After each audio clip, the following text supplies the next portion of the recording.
Hace unos días el banco BBVA lanzó una OPA, una oferta pública de adquisición sobre el Banco Sabadell. Se ha hablado mucho de esta compra porque puede transformar el sistema financiero español. Detrás de estas grandes operaciones hay profesionales que trabajan de media 12 horas al día, incluso noches en vela redactando hasta la última coma de los contratos y los documentos oficiales. Es una cultura de la que algunos reniegan por tóxica, pero que otros ven como un mal necesario. Soy Ana Fuentes. Hoy en El País, entre la ambición y el agotamiento, el costo humano de los grandes negocios.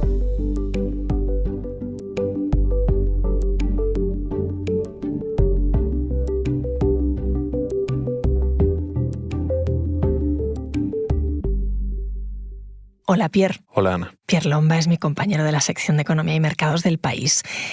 Para entender de qué estamos hablando, cuéntame qué es una OPA y por qué es tan importante en el mundo financiero. Pues una OPA es el acrónimo de oferta pública de adquisición. Es una operación financiera por la que una empresa que quiere adquirir a otra le hace una oferta a todos sus accionistas por un precio que normalmente está por encima del precio de mercado. Si la mayoría suficiente de estos accionistas acepta la oferta que le hace la empresa, esta procede a fusionarse con la empresa comprada. Es importante porque junto a las salidas a la bolsa es un poco la madre de las operaciones financieras, ¿no? Por su tamaño, por su complejidad y también por la incertidumbre que muchas veces la acompaña. Y por eso escuchamos tanto hablar de esa OPA que lanzó el BBVA sobre el Sabadell. ¿Qué razones les llevaron a hacer eso? Pues aquí hay que distinguir entre dos cosas. La primera es por qué al BBVA le interesa absorber al Sabadell. Al BBVA le interesa absorber al Banco Catalán para ganar tamaño, sobre todo, porque cuanto más grande, más recursos y más eficiencia tienes para poder competir contra grandes tecnológicas que ahora mismo están entrando en el mercado de los servicios financieros. Además, hay una cuestión geográfica, que es que el BBVA depende demasiado de mercados llamados emergentes, como México, donde es el primer banco.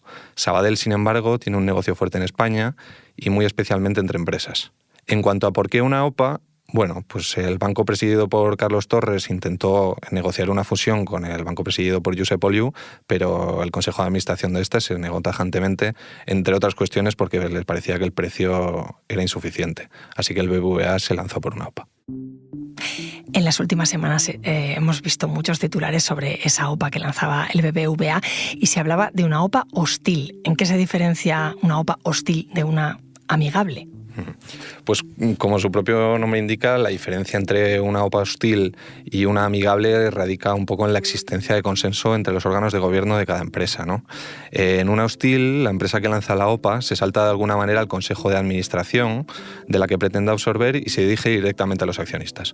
A ellos les ofrece un precio que se supone atractivo y en una amigable o en una fusión al uso normalmente los consejos negocian todas las condiciones, incluida pues el precio. Estabas diciendo que había muchas razones por las cuales el BBVA quiere comprar al Sabadell. Territorial, porque hay tecnológicas que compiten con los bancos. ¿Y qué impacto puede tener esto en la competencia? Porque al final hay menos bancos, ¿no? Sí, si se completa con éxito, la competencia en el sector español se reducirá por una cuestión tan simple de que habrá menos actores en el mercado, ¿no? Solo entre CaixaBank, el Santander y esta entidad resultante, que probablemente siga llamándose BBVA, acapararán más del 70% del crédito y de los depósitos en España. ¿Y eso a los clientes cómo les afecta? Hay menos opciones y menos bancos con más poder, ¿no? Sí, es verdad que cuantos menos rivales, pues menos incentivos para competir, ¿no? Normalmente la entidad que acaba absorbiendo a la otra impone su propia política comercial. En este caso, Sabadell en los últimos años ha sido más agresiva y ha tenido ofertas de hipotecas más asequibles o de mayor remuneración de depósitos, porque venía de un momento malo y también lo necesitaba para ganar cuota. Dicho esto, tampoco hay que asumir que las condiciones empeorarán, ¿no? Porque, bueno, el nuevo BBVA también tendrá que competir para que no se produzca una fuga de clientes, especialmente los que venían de Sabadell. Pero que una empresa pueda comprar a otra, aunque los comprados no quieran ser comprados, ¿eso qué dice del mundo de los negocios hoy? Es una buena pregunta porque es como una percepción general, ¿no? Es verdad que aunque pueda parecer desde fuera que es así, la realidad es que las empresas no pertenecen necesariamente a quienes mandan en ella, ¿no? El Sabadell no es de su presidente, Josep Oliu, ni el BBVA pertenece a Carlos Torres. Las empresas son de sus accionistas y son ellos los que deciden qué hacer con su propiedad. En realidad, la OPA probablemente sea el más democrático de los procesos, porque está pensada para proteger a los pequeños inversores. ¿Ah, sí? ¿Cómo? Pues bueno, lo que impone son muchas normas de transparencia y de que todos tengan la misma información. Ya sabes que en mercado siempre hablamos mucho de información privilegiada. Es importante que todos los actores del mercado, independientemente de su tamaño, tengan la mejor de las informaciones para luego decidir qué hacer con su propiedad. Ahora me sigues contando, Pierre. Enseguida volvemos. Porque escuchas Hoy en el País y siempre tienes ganas de más, recuerda que los sábados y los domingos tienes nuevos episodios gracias a la colaboración de Podimo y El País Audio.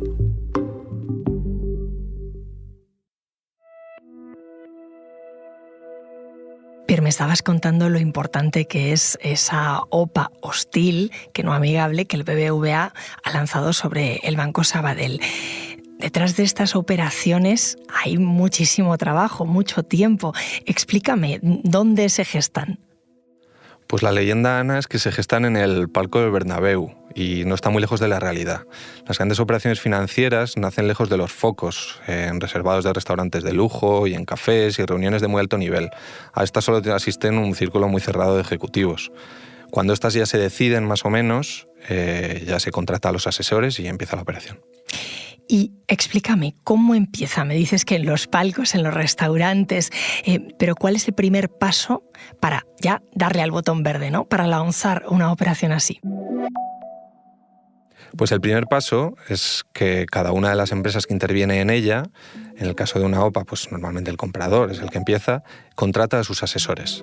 Estos lo que hacen es una radiografía legal y financiera, tanto de las empresas como de la operación, que es lo que en el mundillo se conoce como una due diligence, que traducido literalmente del inglés significa diligencia debida. En ella se revisan las cuentas, todos sus contratos, qué vicios ocultos puede tener, como quien compra un piso y lo revisa antes, ¿no? Luego se establece un modelo financiero, que también es muy importante porque es donde se establece el precio. Y ahí es donde entran todos esos expertos de los que me hablabas. Pero ¿quiénes son exactamente? ¿Qué tipo de profesionales están involucrados en estas operaciones? En estas operaciones intervienen muchos profesionales, pero los que cargan con el peso de la operación son fundamentalmente los analistas de bancos de inversión y abogados. Tú hace unos días en El País escribiste un reportaje que contaba con varios testimonios de esta gente que se dedica a escribir la letra pequeña de esos contratos tan importantes y que entrañan tanto, ¿no? Uno de ellos, Miguel, mencionaba que trabajaba muchísimo, que se pasaba días sin dormir. ¿Qué te contaba a ti sobre el ambiente laboral que hay? Pues el ambiente es tensísimo, ¿no? Al final hay millones de euros en juego y no solo de la propia operación, sino también de los honorarios de todos los asesores que intervienen en ella, ¿no? Cuando hablé con Miguel, por ejemplo, acababa de salir de trabajar en su oficina en el Centro Financiero de Londres y me contaba que en el ascensor se había encontrado a un asociado prácticamente desmayado. Entre ellos se suelen apoyar. Miguel me contaba también que había tenido que consolar a algún compañero que se echaba a llorar de madrugada en la oficina. ¿Eso es habitual, estar de madrugada en la oficina? Sí, en mitad de una operación es una práctica habitual. De hecho, en la Citi, que también me hizo gracia, usan el eufemismo all-nighters, que es como toda la noche. Me imagino que será todo urgente, que trabajan con plazos muy ajustados. ¿Esta presión se extiende por toda la cadena jerárquica o va en función de salarios, de bonos que reciben? No, independientemente de tu salario, la presión es enorme y es transversal a todos los puestos, ¿no? Con uno de los abogados con los que hablaba me contaba que todo empieza cuando te llama tu responsable a su despacho y te dice las palabras literales que es te voy a meter en una due. En una due diligence, ¿no? Lo que decías antes. Efectivamente. Y ahí empieza todo, ¿no? Empieza ya la presión. Al final, la sensación que te da cuando hablas con gente que trabaja en esto es que hay un cierto síndrome de Estocolmo. Al final, esta gente trabaja con empresas que conoce de toda la vida, en operaciones milmillonarias, en oficinas que están en los mejores sitios de la ciudad, van en traje, con su corbata, con sus chaquetas, y viven un poco en cierto sentido secuestrados por todo esto, ¿no?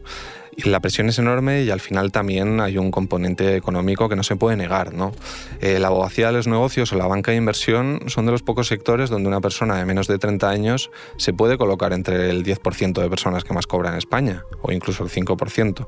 Según la plataforma Glassdoor, un asociado de un despacho español cobra de media 48.000 euros, más un bonus medio de unos 5.000. Y en Londres o Nueva York esto ya se dispara. Un junior de banca de inversión en Wall Street puede cobrar fácilmente $100.000 al año. Hay muchos que lo ven como una mili necesaria. Sí, es exactamente la visión que yo creo que está más generalizada ahora mismo entre la gente joven que trabaja tanto en grandes despachos como en banca o como en las Big Four, ¿no? Por cierto, Ana, las Big Four son las 4 grandes firmas de consultoría y de auditoría que hay en el mundo. Estas son Price, EY, Deloitte y KPMG. Ajá. La idea es estar trabajando 4 o 5 años en este sitio y luego saltar a empresas en las que a lo mejor serás menos remunerado, pero vivirás mejor. Es, al fin y al cabo, una especie de ascensor social. Y las empresas te fichan porque saben que has hecho callo, ¿no? Previamente. Sí, al final haber trabajado en un sitio de estos lo que demuestra es que tienes mucha capacidad de trabajo. No necesariamente que seas especialmente brillante en lo tuyo, que serás un gran profesional y para eso te han escogido para trabajar ahí. Pero es sobre todo una cuestión de actitud. Tú mencionabas ciertos testimonios, ¿no? De gente que lloraba, que estaba agotada, pero hemos escuchado más casos así, ejecutivos de la City de Londres, de Wall Street en Manhattan, que incluso llegan a morir trabajando hasta la extenuación. ¿En algún momento se ha abierto un debate sobre esto en el sector? Sí, así es. Bueno, de hecho la historia nace de una historia trágica, que es la de Leo Lukenas, un banquero estadounidense de 35 años que falleció a principios de mes de un ataque cardíaco. Había trabajado más de 100 horas semanales en una operación y su caso ha removido conciencias en Wall Street y en otros centros financieros porque Lukenas era un antiguo boina verde, ¿no? Las fuerzas especiales del ejército estadounidense. No venía de ser un bibliotecario, precisamente, ¿no? Y la semana pasada, de hecho, otro banquero de inversión del mismo banco, de Bank of America, esta vez de 25 años, falleció repentinamente en Londres mientras jugaba un partido de fútbol. Es un debate que siempre está latente en el sector, pero que vuelve con fuerza cuando pasa algo así. La cosa es que no es ningún secreto que se trabaja mucho y que la tensión es altísima. Pero también es verdad que nunca faltan jóvenes cualificados que quieren intentarlo y a muchos les compensa. Y con este ambiente, ¿hay gente que cambia de profesión, que se quema y que se quiere marchar? ¿Hay fuga de talentos? Hay muchos casos así, sí. En estas empresas, de hecho, la rotación es altísima y es curioso porque, como se va mucha gente, también contratan mucho y acaban presumiendo de que son las empresas que más contratos nuevos hacen. Lo que buscan la mayoría de los que cambian es tranquilidad. El salto habitual en la abogacía, por ejemplo, es irse a trabajar como asesor jurídico a uno de los clientes de tu despacho, donde el trabajo puede ser menos emocionante y sacrificas dinero, pero a cambio ganas mucha tranquilidad. Es lo que me contaba Manuel, uno de los testimonios del artículo, que hizo exactamente eso. Tras un par de años en uno de los despachos españoles más importantes, decidió saltarse al cliente y ahora está encantado. Y además los bancos y los despachos pierden mucho talento por el camino, pero es que la realidad es que con el talento solo no vale. El banquero de inversión con el que hablé para el artículo lo definió muy bien cuando me dijo, aunque nos vendan como genios de las finanzas, lo que hacemos es Excel y PowerPoint. Lo que diferencia es la actitud. Hace unos meses recuerdo que también hablamos aquí en el periódico de las condiciones a las que se enfrentan muchos empleados de las grandes consultoras españolas. ¿Quién vela por las condiciones laborales de estos profesionales? Pues bueno, en principio quien debe velar es la Inspección de Trabajo. En su momento, como comentabas, volvimos a hablar de ello porque se supo que la inspección había hecho una especie de redada laboral en las oficinas de las Big Four de Madrid. Y las acabaron multando con 1,4 millones de euros por un exceso de jornada y por falta de registro horario. Es una multa menor si tenemos en cuenta lo que facturan estas empresas. Y te puedo asegurar que esta investigación no ha cambiado la cultura laboral ni de las Big Four, ni de los grandes despachos, ni de los bancos de inversión. Y puede que cuando les falte talento empiecen a plantearse cambiar esa cultura tóxica. Probablemente ocurra. También se habló en su momento con la pandemia, cuando se habló de la gran dimisión, de que muchos jóvenes estaban dejando sus trabajos porque no estaban satisfechos con las condiciones laborales. La realidad es que siguen teniendo mucha cantera. Gracias, Pierre. Gracias a ti, Ana.